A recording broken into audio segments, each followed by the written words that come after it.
This is the Holy Grail. Weber Q Magma mount.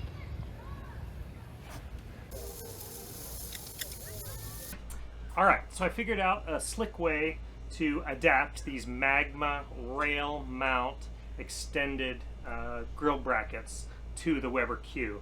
So it does require drilling an extra hole in the stainless and buying some hardware. So ran down to Ace Hardware this morning and picked up some stainless fasteners, and I'll show you how I drilled this and how we put it on here. Pretty simple really, just one hole and then bolt it all together, but let me take you through it.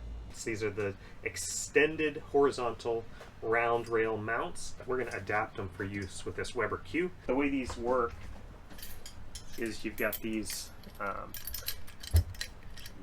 of clamps that are going to clamp around the 1 1/4 rails that I've got. They sell them in different sizes, so make sure you order the one for the right rail size that you have.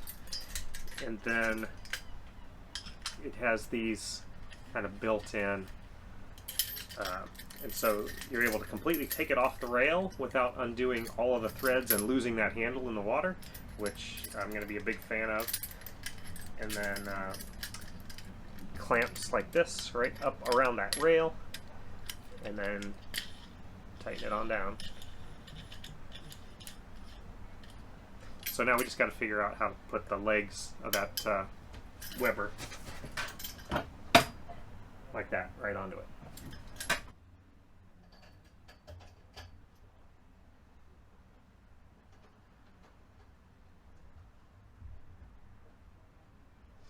First we need to mark for where we're going to drill this hole, and what I did was use the factory hole, the last one on the end of the bracket here, for the back leg of the grill. So it goes right here, and I mounted this so that it misses these rubber bump out pads right here.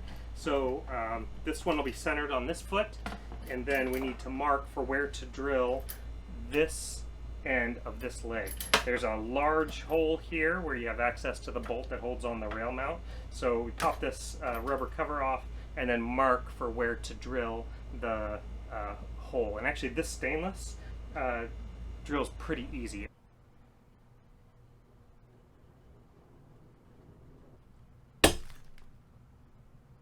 So start off with an 1/8 inch hole.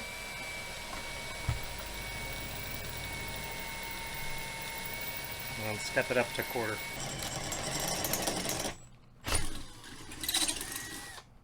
That's the new hole. So this is the big hole where the bolt for the bracket goes on, and this is the new hole.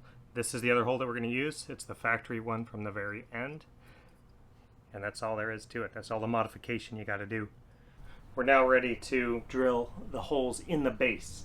So again, I just want to miss these rubber bumpers that are on here, and otherwise center them on the feet. And so I just kind of line it up, mark for where it goes, and drill.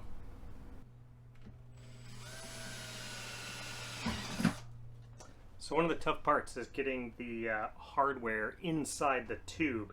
So I went with stainless steel 1/4 20 bolts, and on the factory end there's no problem. There's a big hole here, you just pop the bolt through, no problem.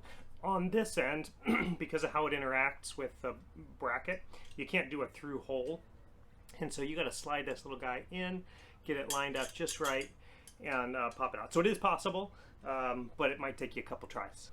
And as far as hardware goes, the 1/4 20 bolt is going to go through the stainless tube, and then on the inside I've got a washer, and then I went with nylock nuts so that they don't back out underway. Make sure you get it on with the brackets towards the front opening of the grill.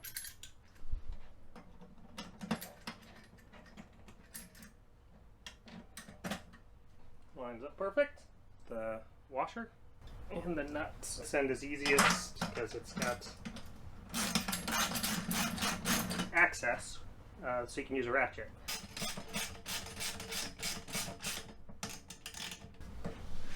And then the tougher one is this side where you need to kind of finesse it in to get the nut lined up on that inside. So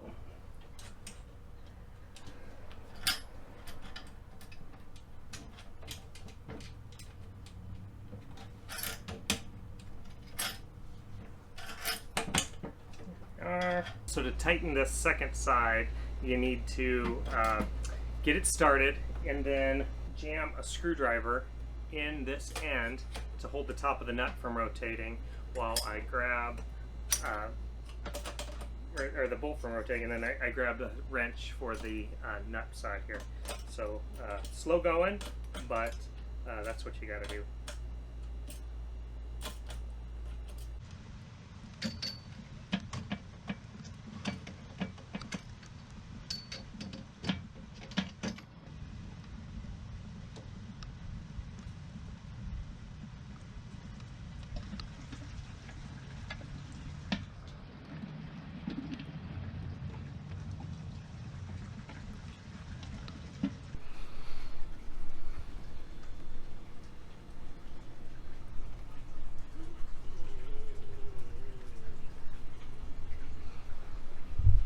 Other thing I like about this setup is it's quick to get on and off the rail, but then also if you have a need for dockside grilling, like there's some picnic tables and you want to set up to grill out there, these brackets just kind of fit over the edge of the table, and the grill is really stable sitting just on those rails. This is portable. Take it out and use it on a picnic table at whatever marina or dock or wherever you are.